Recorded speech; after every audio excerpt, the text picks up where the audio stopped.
Hey everyone, it's Jessie. Today I'll be showing you how to do the half double crochet into the back loop only.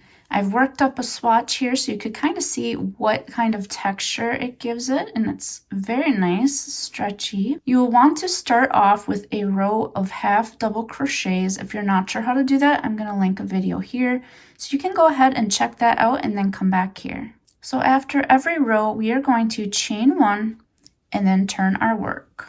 Now this here was our turning chain, and here's our first double crochet stitch. And if you look at the top here, this back bar is called the back loop, and then this strand here is called the front loop.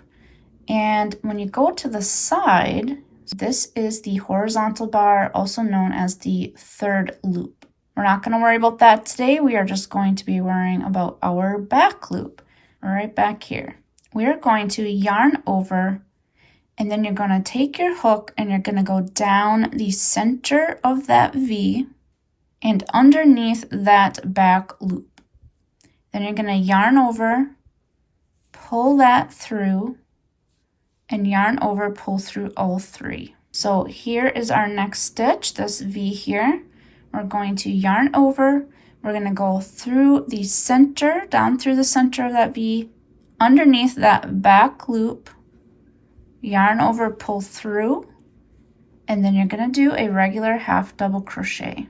Yarn over, down through the center of the V, underneath that back loop, yarn over, pull through, yarn over, pull through all three.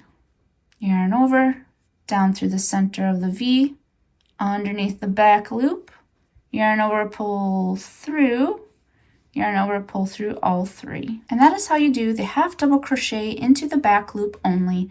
If this video was helpful, please give me a like below, and I'll see you all in the next one. Take care.